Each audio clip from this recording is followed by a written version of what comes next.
we're peaking at the right time. We're getting better as games go on. It's go time. It's playoff basketball. Do whatever it takes to win. Oh! Throws it alley. Hayden puts it down. It's over. We can't keep talking about it now. We got to do it. That's the deal right now.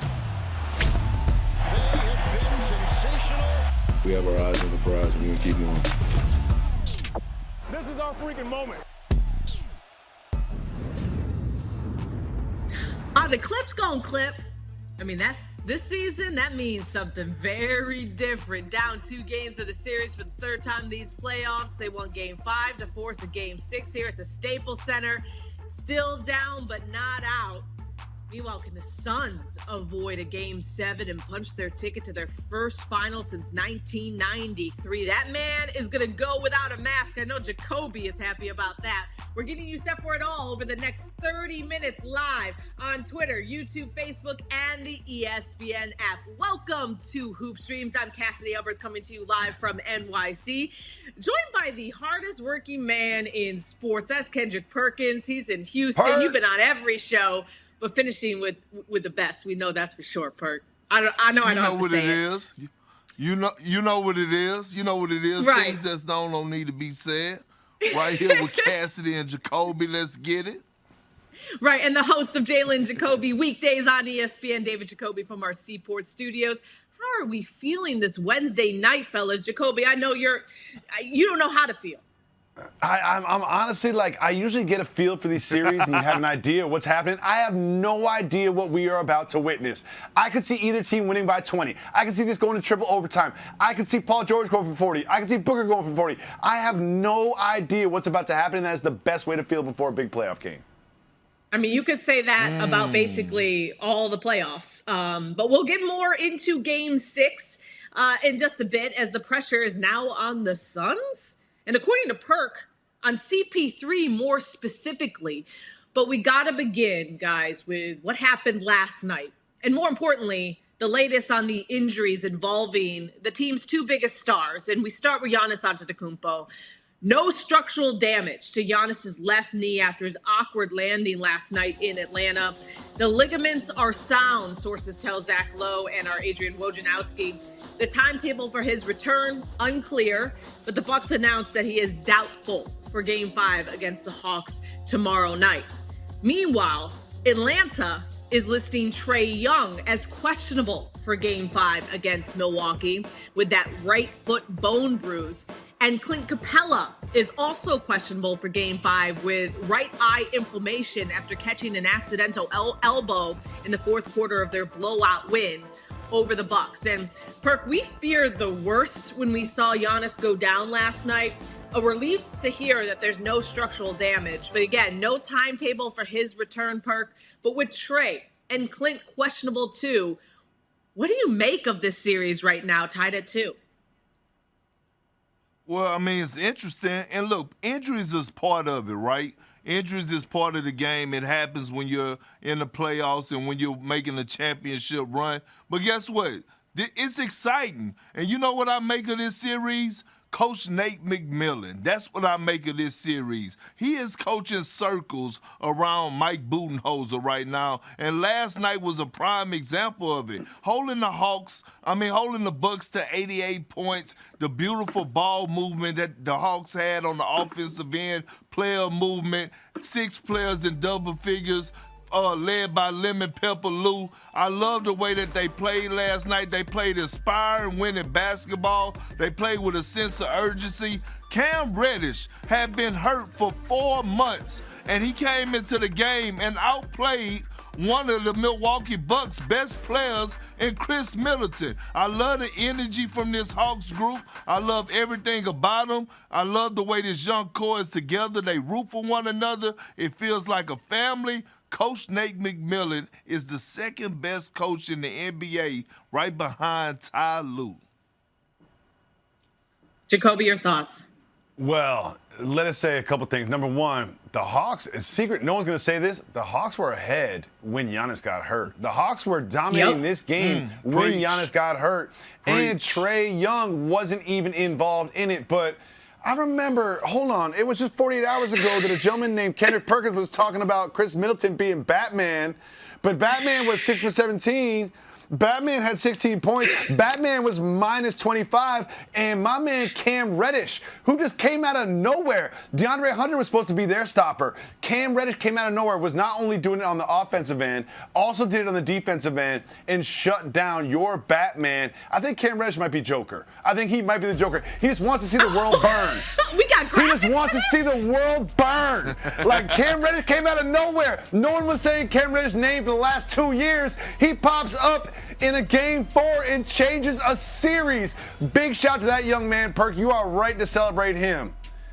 But you have to talk about Batman too. Well, let me tell you about Batman, okay? Everyone has their shooting slumps. Everyone goes through their woes. And when you watch as a guy that's on the bench that's on the team, and you watch your franchise guy, your MVP goes down, you don't know. That affects a team mentally. Now, with that being said, I thought the Hawks had control of the game when Giannis was in the game, like you said, Jacoby. But at the end of the day, it's on the coach to make adjustments. Now Mike Budenholzer has to go to the drawing board and say, you know what? We don't have Giannis. Let me draw up different plays to get Chris Middleton off. Cam Reddish coming in. Because, look, at the end of the day, they didn't scout for Cam Reddish. They didn't scout for him. They didn't know his tendencies, but now he's in the scouting report. They know what he loves to do. So I guarantee you, in Game 5, we will see a different Chris Middleton, and you're going to eat those words you just told me. Well, maybe we'll see a different Chris Middleton, but you did start off this conversation saying that, Coach Bud is getting out-coached right now. So, I mean, we will see how they respond because right now, I just think that they weren't prepared. They weren't prepared to take over that game, even though they knew that Trae Young was out. So, now without their best player and their 2-time MVP, it's a lot of pressure is on them. But look, Perk, you also said, we know injuries are a part of the game. We saw LeBron James be critical of the league for not giving players enough rest this season and during the playoffs. But recently, Shaquille O'Neal said that NBA players need to stop complaining amid a global pandemic. So, Perk, where do you stand on this whole matter?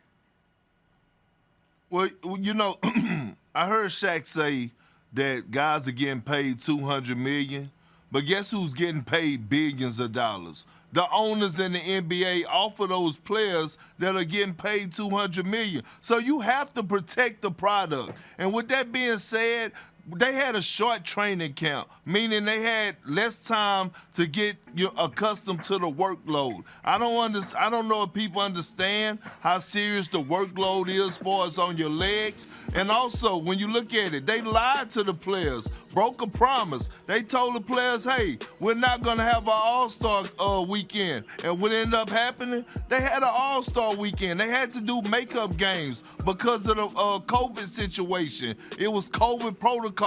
Guys wasn't able to work out. And to me, I feel like the NBA set the guys up for failure, health-wise. And I don't agree with Shaq to this point. Look, at the beginning of the season, I was all for it. Start the NBA season for my selfish reasons because I wanted to be entertained. But then I had to realize I was a former player, and I knew how my body used to feel. I know what I had to put my body through day in and day out, cold tubbing, ice tubbing. And I wasn't even an all-star. I wasn't even a guy playing 35 to 40 minutes a game. But the guys that are playing that, I feel sorry for them. They had to go through hell and back this season, and they made it through. Well, most of them did. Well, Jacoby, I just have a couple notes here. Cam Johnson out with a non-COVID related illness tonight. Also, Ivica Zubac out again with that sprained MCL. So, guys, the injuries just keep piling up at a historic pace this postseason. Did you see this? 9 All-Stars have missed a playoff game so far. Mm-hmm. That's the most in history. And look, we're going to show you this list. We put Trae Young at the bottom there, even though he's not an all-star. But, look at this list. We have Kawhi at the top. He's missed 7 games. He's been out since suffering a knee injury during the closing minutes of Game 4 against the Jazz in the semis. He was averaging over 30.7 rebounds, 4 assists, while shooting over 57% over 11 playoff games before the injury. And for more on Kawhi in this pivotal Game 6, we welcome in the one and only Rachel Nichols, who will be, of course, on the sidelines tonight in L.A. And Rach, with the Clippers doing what they do this postseason, fighting back to keep their hopes alive, what do we know about the hope around Kawhi Leonard at any point and his involvement with the team during this run?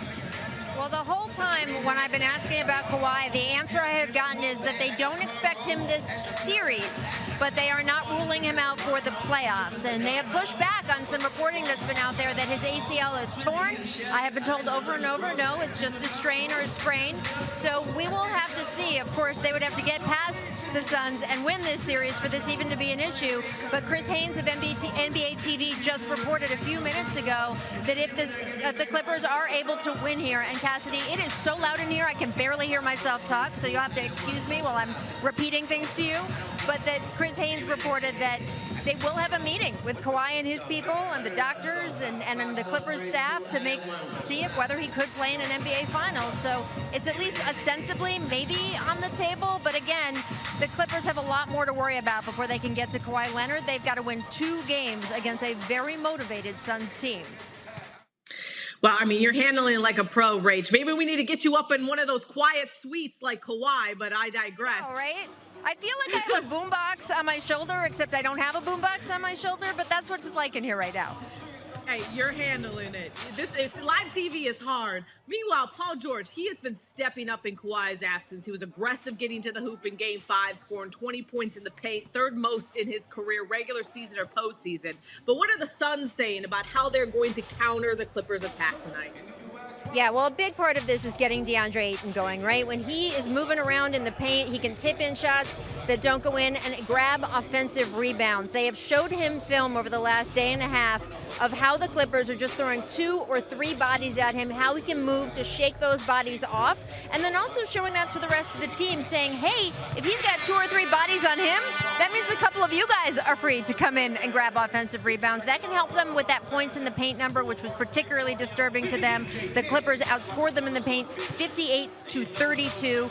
If just that changes, they feel like that would be a big flip in the game tonight. And then, of course, they are going to keep coming at Paul George and making him work. He has got to be exhausted, Cass. He has played 735 minutes so far in these playoffs. That's not just the most of anyone in the NBA. That's the most by 130 minutes. That's crazy. And so they want to make him move around and work today, physically earn every shot that he gets. Well, if either of these teams have the same focus as you did during this report, I think it's a recipe for success tonight. As always, you don't want to miss Rachel on the sideline tonight at 9 Eastern on ESPN. And, of course, weekdays at 3 Eastern on The Jump. I'll let you go rest your voice now, Rach. Thanks for joining us. Have a great call tonight. Thanks so much, Cass. See you soon. All right, we're counting down to Game 6 between the Suns and Clippers. Paul George out there hit another half-court shot. And we saw him hit one during the game in Game 4. Rachel mentioned that eye-popping stat about, how many minutes he's played. A couple other eye-popping stats. He's the 4th player ever to open a postseason with 20-plus points in his first 18 games. Only the 4th player to go 40-10 on 70% field goal shooting in an elimination game, joining LeBron, Ewing, and Wilt. So, Perk, has Paul George earned the nickname Playoff P yet in your mind? He has, and he earned it soon as Kawhi Leonard got injured. All right, he elevated his game like no other, and he embraced that Batman role, and he hasn't looked back. And I love the way that Paul George has been aggressive. Yes, he's had 10 for 26 shooting nights, but at the end of the day, that 41-piece wing dinner that he put on them last game in Game 5 in Phoenix was beyond special. And you see it rubbing off on the other guys like Reggie Jackson and Marcus Morris. He is in attack mode. He's not just settling. He's getting downhill. He's getting to the free throw line. He's getting and ones. He has earned the name Playoff P. I don't care if he win another game in these playoffs. He has earned my respect, and he's earned that name. Jacoby, what do you think of our boy right there? Well, let me tell you something. This dude had 30 points in an elimination game in the second half. In the second half, he had 30 points with his back against the wall, without his running mate, without Kawhi Leonard. He put up 30 and it was efficient. And not only that, he does it in the defensive end. There are few players in the league, I can probably count like 3 or 4, that have the offensive and defensive ability that Paul George does. And when his back was to the wall, he showed up and showed out. And that is why he is no longer pandemic P. He's no longer stay off P. He's no longer way off P. He is play off P right now. And regardless of what happens tonight, he's earned the respect of the people. Well, let me ask you this, Jacoby. When you talk about respect, who do you think has done the most for their reputation in these playoffs? Trae Young, Paul George, or CP3? I guess I have to put a little asterisk if they make the finals. Oh, that's easy for me. That's easy for me because we're talking about Paul George, who's got a body of work from the Pacers days on to now. We're talking about CP3 from the Pelicans days up to now. It is Trae Young who has really been the breakout star of these playoffs. Wow. The Atlanta Hawks are on the precipice of the NBA Finals, and it is Trae Young. Trae Young, he can shoot from 30 feet. His floater game is the best in the league. His efficiency with the floater and his assists. He had 18 assists in a playoff game. And he can beat you in so many different ways. And we always talk about him and Luka. Him and Luka are always paired together because of that draft day. But he showed the world. He showed the world who he is this season and this playoffs. I would say that Trae Young has clearly helped his legacy the most this postseason. Wow. I don't know why I'm surprised by that answer. Perk, what are your thoughts? What's your response?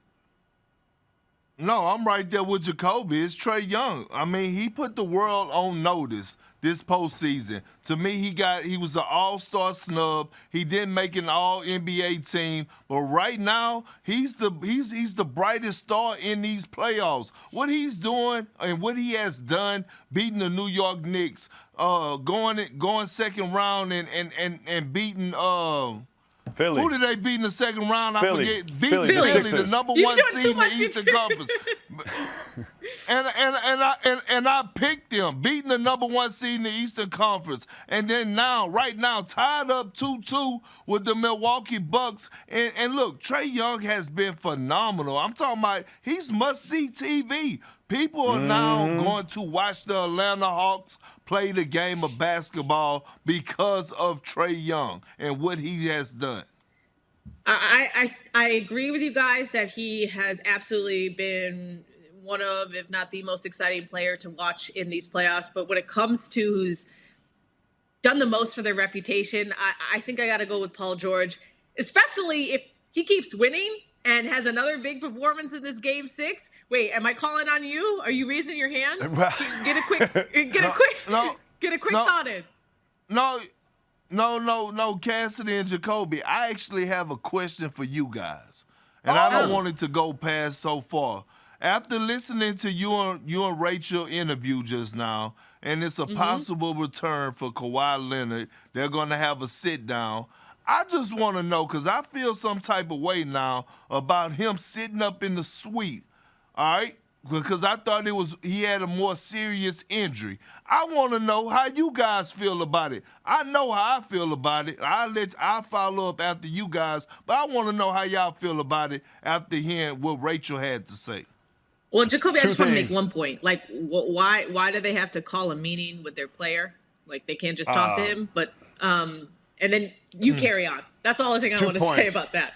2 points. Number one, Perk, I love you taking over the show. Take over the show whenever you want. Number two, I will say this is, you saw Jamal Murray during the Nuggets series, right? He was in the game. He was on the bench. He was affecting the game, what happened on the floor. Kawhi Leonard in the suites with his kids? Like, you're going to be in the suites with your kids on your phone, dog? In an elimination game? In a high-pressure situation? I was shocked by this. I've never seen this before in my whole entire life watching this league. And that's like 35 years of watching this league and watching playoff games. I've never seen anything like this, and I don't like it. I do feel like you should be on the bench. You can be silent on the bench, but you should be on the bench.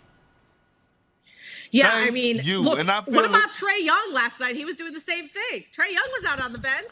Exactly. That's what I'm saying. And it's really disturbing to watch. You know, like, I mean, how much catering are you going to do to Kawhi? How much are you going to let him get away with if you're the Clippers organization? First of all, not only are you sitting in the suite, but when your team is rallying and they're making a run and all of a sudden the camera goes on you and the legend Mike Breen says, oh, even Kawhi is happy, and he's not even clapping. He's not even clapping. And I wasn't even saying that to be a joke. I'm dead serious. I watched Michael Jordan, right? Even when he wasn't playing. He sat on the bench when he was injured with the Chicago Bulls. I watched LeBron James. Everybody. It's just frustrating to me to witness this type of thing, and you're supposed to be the franchise guy. I mean, I completely agree.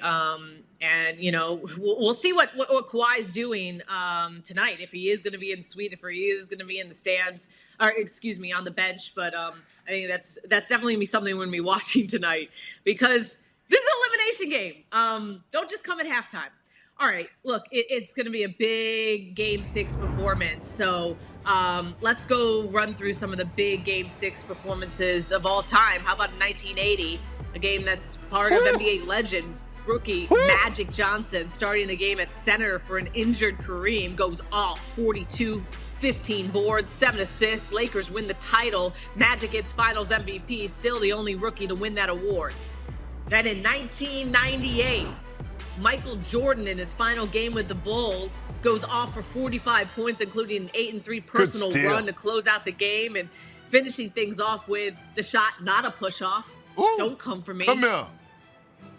And then in 2012, Heat versus the Celtics, Game 6 gave us this famous LeBron James glaring meme. You all know it. There it is. King James dominated with 45 points. I'm just glad I wasn't there. On 1926 shooting, avoiding elimination on the way to the Heat's first title.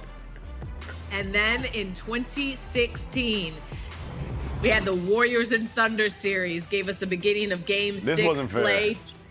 Dropped 41 points, including an NBA record 11 threes in the Warriors' 108 that wasn't fair. 101 series. That wasn't. That's cheating. Yeah, he was cheating that day. That wasn't fair. That was Clay wasn't fair that day. Game 6 Look Clay. at that shot. Look at that. Look at the basket. Man, I miss Clay. The game Can't wait misses to see Klay him back Thompson. I know. It really has missed Klay Thompson. One of the just, funniest dudes ever. We now welcome in the great Ramona Shelburne to our group. Before we get into, hey, Momo, you're outside of Staples Center. So it looks lively and bright and I'm dancing a little and bit. sunny out there. I know. Me. Hey, it's a party. They're hoping to, give some energy to their team so they can force a Game 7. But Momo, you wrote about Reggie Jackson and his story for ESPN.com, and he has 9 games of 20-plus points this postseason after having just 7 such games in the entire regular season. What's been the key to his success? Look, I mean, every once in a while you write one of those stories and it lands on a day, and then your guy has a big game, and you're like, yeah, I knew that. That was a good call right there. Right? Good timing on the story. And I'm like, man, I can't even believe this. I've known Reggie since 2011 when he came into the league. When we first got to know each other, he was part of the Players Association. He's bounced around so many places in the NBA, kind of just looking for that home. Now, he got paid a lot of money in Detroit, but was hurt the whole time. And one of the things that I realized just in talking to him for this story was he was about to retire, Cass. Like, he had so many injuries. He just couldn't get that ankle right. He couldn't get that back right. He's hanging out at Paul George's house, and Paul George really is his longest term friendship of pretty much anyone in his life outside of his own family. His brother Travis is probably the longest term relationship he's had in terms of a friend group. And he's hanging out at his house, and there's this summer, he's free agency's kind of passing him by, and they start shooting again. He goes, you know what? I still think I want to do this. I don't care if I have to sign a minimum contract. I don't care what role they have for me on the team. I'm just going to go play because I'm here with my guy, Paul. He's one of my longest term friendships. And when you've been a player like Reggie, where he grew up in a military family, bounced around to a different town every couple of years, never really got to put roots down anywhere, gets to the NBA, never really finds a home. When you finally get to the team with your best friend in the league, he's comfortable. right? It's not that simple. It's not that complicated. He's comfortable here. Yep. He's happy because we're hanging out. It's like when you and me do a show together. We do good shows because we're friends, right? That's how it works. Absolutely. Yeah, you can see. Yeah. You can see the comfort level, and I actually also had a conversation with Ty Lue, and he just said, there's something about how he's treated Reggie this year. I mean, he treats each player differently. Each guy he handles differently. Some guys need more positive reinforcement. Some guys need just a straight blunt talk. And with Reggie, he just needs a little more positive reinforcement. You see him being such a confident player, but even he needs just positivity around him. And I want to shift gears to Ty Lue and his coaching ability. Now 10-2 all time when facing elimination, Momo, the best mark in NBA history, and Amazing. 3-0 so far these postseasons. What do you think it is about Ty that has these guys fighting back the way they have this postseason? Man, positive coaching alliance, right? Like he is just like, we associate Ty from Mexico and Missouri, right? Like he's talked so much about his hometown, but I did not know this, okay? Ty grew up in a military family too. He actually moved around quite a bit. He went to Tacoma, he went to Seattle, he went to Clarksville, Tennessee. And I said, Ty, did you ever share that with Reggie? He goes, no. I just understand him because I went through that myself, but I like to let guys open up to me. I like to let guys share themselves and their stories with me. And I think that says everything, doesn't it, Cass? Like, when there's people who talk at you, and then there's people who just really listen to you. And I think that's Ty with everybody that he coaches with. Like, he has a way of just getting guys to open up to him, to connect to him. And I think that positivity, that relentless positivity, when you're a guy like Reggie, if you've moved around your whole life, every couple of years, it gets hard to make friends. Like you get really good at like shaking hands, being friendly, making that friendship, but you never get too deep because you're afraid you're gonna have to move again. And I think with Reggie, like it takes him a while to open up and trust somebody, and Ty has earned his trust. And I think a lot of that is because when Reggie gets emotional, when Reggie gets down on himself, there was a scene that everybody told me about this year.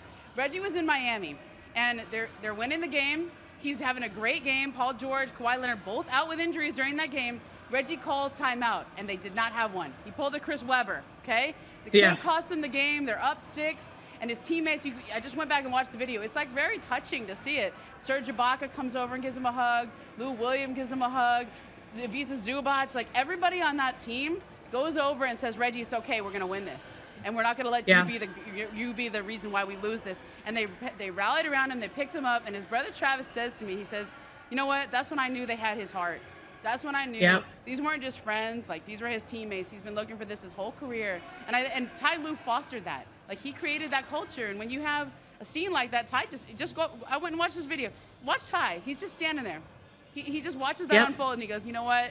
Like I just let them embrace him and let the team rally behind him. And that's when you know you created a special culture. The juxtaposition of just the team energy from last year to how they're fighting this year is glaring. But we'll see how much fight they have left in them tonight. Momo, we'll let you head inside the Staples Center. Thank you so much for joining us on Hoop Streams. Yep. Thanks, Cass. All right, we'll finish things off here with a round of, did y'all see that?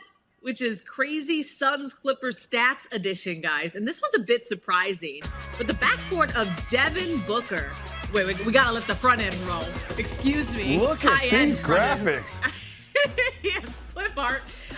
Devin Booker and Campaign have been much more fruitful for the Suns this series than Booker and CP3. Almost 23 points per 100 possessions better offensively. Now, granted, Campaign is still dealing with a little bit of his injury. Can the Suns afford to wait for Chris Paul, though, to get going offensively? Well, Cass, I think it's not so Chris Paul or Campaign or the combination of either one of them with Devin Booker. It's more so that they have to get stops. The Suns are not getting stops. Right now, the Clippers are having it their way. They're scoring. So you can't really have a fast-paced game if you're taking out the ball every single time. The Phoenix Suns hang their hats on the defensive end, meaning they love to get deflections and steals. Devin Booker is so underrated in getting out in transition. That's what they have to do. I don't think it's necessarily diving in deep whether or not Devin Booker is on the floor with CP3 or he's on the floor with Cameron Payne. I think they have to get stops and get out and run. Well, okay, I just want to get this one last note in before we sign off here. Rachel Nichols tweeted that Devin Booker is going to go without the mask tonight. Warmed No up mask. I without told it, felt you. comfortable. I told he must you. have been watching Jalen and Jacoby, huh? I told you. You see this nose? I earned this nose. I earned this nose. No mask, dog. You can get it fixed later, just like I'm gonna in 10 years. Cam Johnson also out, non-COVID related illness, and Zubac's out for the Clippers. One word. Game 7, yes or no, Perk? No. Yes. It is Yes. tonight. Yeah. We will We'll be see. back. It is I want more tonight. hoop streams. It I is want tonight. more hoop streams. I want to see y'all again. Log into your cable providers now to watch Clippers vs. Suns Game 6. Thanks for watching, guys.